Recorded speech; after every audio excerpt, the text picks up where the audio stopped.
Friends నమస్తే.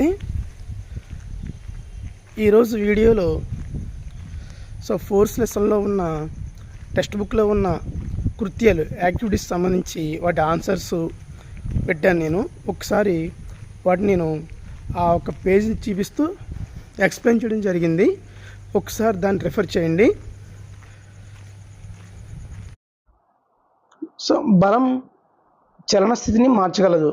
అనగా ఏదైనా ఒక బంతిని తీసుకుని దాన్ని కొంచెం బలంతో నెట్టితే కనుక అది చలనంలోకి వస్తుంది. అది వెళ్ళే దారిలోనే మళ్ళీ మనం నెడుతూ ఉంటే కనుక పదే పదే దాని యొక్క వేగం ఏమవుతుంది, దాని వడి ఏమవుతుంది, పెరుగుతూ ఉంటుంది. అంటే ఒక వస్తువు చలించే దిశలోనే మనం కూడా బలాన్ని ప్రయోగిస్తే కనుక దాని యొక్క వేగం పెరుగుతుంది, దాని వడి పెరుగుతుంది అనమాట. అలా కాకుండా వ్యతిరేక దిశలో మనం కానీ బలాన్ని ప్రయోగిస్తే దాని వడి తగ్గిపోతుంది అనమాట. అదేవిధంగా ఇది కొంచెం ఇక్కడ ఒక ఉదాహరణ అనమాట. టైర్ని పదే పదే ఆ టైరు ప్రయాణం చేసే దిశలోనే మనం బలాన్ని ప్రయోగిస్తే కనుక టైరు వేగం పెరుగుతూ ఉంటుందన్నమాట. ఈ విధంగా అలాగే వస్తువు యొక్క చలన దిశను కూడా మనం బలంతో మార్చవచ్చు అనమాట. ఏదైనా ఒక బాల్ వేగంగా వస్తున్నప్పుడు మనం కొంచెం కోణంలో ఏదైనా ఒక వస్తువుని అడ్డు పెడితే అంటే బలాన్ని ప్రయోగిస్తే అది తన దిశని మార్చుకుంటుంది అనమాట. ఈ విధంగా ఒక వస్తువుపై బలం యొక్క చలన స్థితి ఆధారపడుతుంది అనమాట. ఇక్కడ కృత్యం 1.5 చూడండి. వస్తువు ఆకారాన్ని బలం మార్చగలదు. ఇక్కడ ఈ పట్టికలో కొన్ని సందర్భాలు ఇచ్చాడు. అవి ఏమిటంటే కనుక ఒక పళ్ళెంలో పిండి ముద్ద. ఇక్కడ ఏం జరిగింది, బలం ఎలా ప్రయోగించాలి, ఇక్కడ దానిని మీ చేతులతో నొక్కుట. పిండి ముద్ద మన చేతులతో నొక్కడం వల్ల పిండి ముద్ద అక్కడే ఉంటుంది, కానీ దాని ఆకారంలో మార్పు వస్తుంది అనమాట. దాని ఆకారం వివిధ రకాలుగా మారుతుంటుంది. అందుకే బలం చర్యలో మనం చలన స్థితిలో మార్పు ఉందా. చలన స్థితి అంటే ఆ ఒక్క వస్తువు పూర్తిగా ఒక ప్రదేశం నుంచి ఇంకో ప్రదేశానికి, అంటే ఒక స్థానం నుంచి ఇంకో స్థానానికి మారాలి. అలా ఇక్కడ ఆ పిండి ముద్ద మారలేదు, అక్కడే ఉంది, కానీ దాని ఆకృతిలో మార్పు వచ్చింది. కాబట్టి ఆకృతిలో మార్పు దగ్గర అవును దగ్గర మనం టిక్ పెట్టాం. చలనచిత్ర మార్పు రాలేదు కాబట్టి కాదు దగ్గర టిక్ పెట్టాం అనమాట. రెండో సందర్భం సైకిల్ సీటుకి అమర్చబడిన స్ప్రింగు.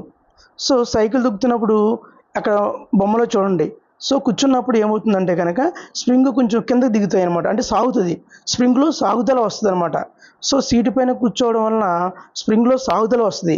అంతేగాని స్ప్రింగ్ మొత్తం ఒక పాయింట్ నుంచి ఇంకొక పాయింట్కి, ఒక బిందు నుంచి ఇంకో బిందుకి మూవ్ అవ్వదు. కాబట్టి చలనస్థితిలో మార్పు లేదు, కానీ ఆకృతిలో మార్పు వచ్చింది, ఎందుకు సాగింది కాబట్టి.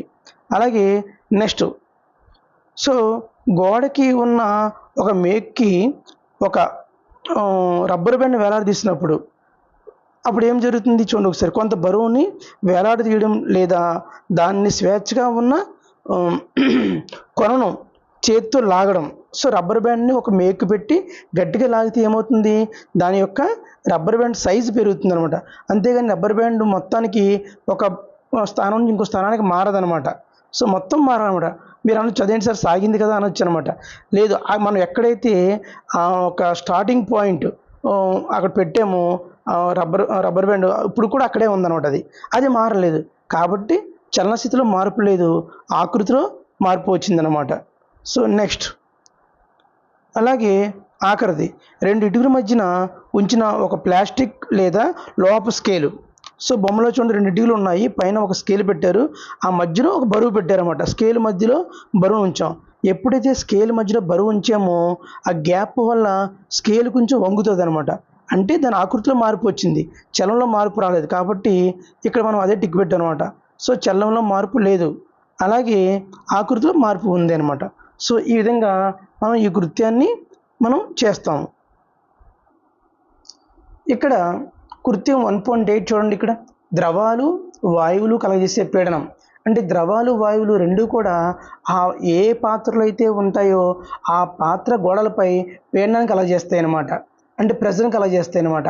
దీనికి ఒక ప్రయోగం కింద ఇక రెండు స్తూపాకార గొట్టాలు తీసుకుని దాని కింద రబ్బర్ షీట్ని గట్టిగా బిగించేసాం అనమాట, ఒకే రకంగా అనమాట. ఇప్పుడు ఏం చేస్తామంటే ఆ పైనుంచి నీళ్లు పోస్తున్నప్పుడు తక్కువ ఎత్తున్నప్పుడు రబ్బర్ షీట్ తక్కువగా ఉబ్బుతుంది అనమాట. సో నీళ్లు మీరు ఎక్కువ పోసే కొలది ఏమవుతుందంటే కింద మనం బిగించిన రబ్బర్ షీట్ ఎక్కువగా ఉబ్బుతూ ఉంటుంది. అంటే దీని అర్థం ఏంటి? సో ద్రవాలు కూడా పీడనాన్ని కలగజేస్తాయని దీని అర్థం అనమాట. నెక్స్ట్ స్థావర విద్యుత్ బలం. ఇది ఒక్కసారి చూడండి. ఇక్కడ ఏం చేయాలంటే మనం ఈ కృత్యంలో ఒక ప్లాస్టిక్ స్ట్రాని తీసుకుని దాన్ని 2 భాగాలుగా కట్ చేసి ఒక దాన్ని ఇలా పటంలో చూపినట్లు తాడుకి వేలాడదీయాలన్నమాట. సో ఇక్కడ ఆ ఒక స్ట్రా ఒక చివరన కాగితంతో, వేరే ఒక స్ట్రా ఉంది మన చేతిలో, దాని చివరన కాగితంతో బాగా రుద్దినట్లయితే కనుక మన చేతిలో ఉన్న స్ట్రా ఆవేశం పొందుతుంది అనమాట. ఆ ఆవేశం పొందిన స్ట్రాని మనం ఆల్రెడీ వేలాడదీసిన స్ట్రా దగ్గర అంచుకు దగ్గర తీసుకెళ్తే కనుక దాన్ని టచ్ చేయకూడదు, దగ్గర తీసుకెళ్ళాలి, అంతవరకే తీసుకువెళ్తే ఆ స్ట్రా ముందుకి ఆకర్షించబడుతుంది అనమాట. సో అంటే ఇక్కడ ఏం జరిగింది? సో ఎప్పుడైతే మన చేతిలో ఉన్న స్ట్రాని పేపర్తో రుద్దేమో అది ఆవేశం పొందింది, మనం కట్టిన స్ట్రాకి ఆవేశం లేదనమాట. సో ఆవేశం పొందని స్ట్రాని తన వైపు ఆకర్షించుకుంటుంది అనమాట. సో ఈ రకంగా. సో అలా కాకుండా మనం కట్టిన స్ట్రాని కూడా పేపర్తో రుద్దితే కనుక అప్పుడు ఏమవుతుంది? మన చేతిలో ఉన్నది రుద్దాము, కట్టింది కూడా రుద్దాము, రెండు రుద్దడం వల్ల 2 స్ట్రాలు కూడా ఆవేశం పొందాయి. అప్పుడు ఆ సందర్భంలో మన చేతిలో స్ట్రాన్ దగ్గర తీసుకెళ్తే అది దూరంగా జరిగిపోతుంది, అంటే వికర్షణ జరుగుతుంది. ఎందుకంటే 2 ఆవేశంలో ఉన్నాయి కాబట్టి వికర్షణ జరుగుతుంది అనమాట. ఈ కృత్యంలో ఒకసారి చూడండి, ఇక్కడ అయస్కాంతాల మధ్య ఉన్న ఆకర్షణ వికర్షణ బలాన్ని అర్థం చేసుకుందాం. సో ఒక అయస్కాంతాన్ని గుండ్రంగా ఉన్న పెన్సిల్ మీద పెట్టి వేరే ఒక అయస్కాంతాన్ని దాని ముందు పెట్టడం వల్ల ఇక్కడ ఏం జరుగుతుందో చూద్దాం ఒకసారి. సో వేరువేరు ధ్రువాలు, అంటే ఒకవైపున పెన్సిల్ మీద ఉన్నదేమో ఉత్తర ధ్రువం, మన చేతిలో దక్షిణ ధ్రువం, 2 వేరువేరు ధ్రువాలు అయితే కనుక అక్కడ ఆకర్షణ జరుగుతుందనమాట. సో ఆకర్షణ వల్ల ఆ ఒక అయస్కాంతం పెన్సిల్ మీద నుంచి జారుతూ మన ముందుకు వస్తుంది. సో ఇక్కడ అయస్కాంతం మధ్య ఆకర్షణాన్ని మనం నెట్టుట లాగుట ద్వారా మనం చెప్పుకుంటే కనుక ఆకర్షణ అనేది లాగడంలోకి వస్తుంది అనమాట. సో అంటే ఒక అయస్కాంతం ఇంకొక అయస్కాంతాన్ని దగ్గర లాగుతుంది అనమాట. ఇలా కాకుండా రెండో బొమ్మలో చూడండి.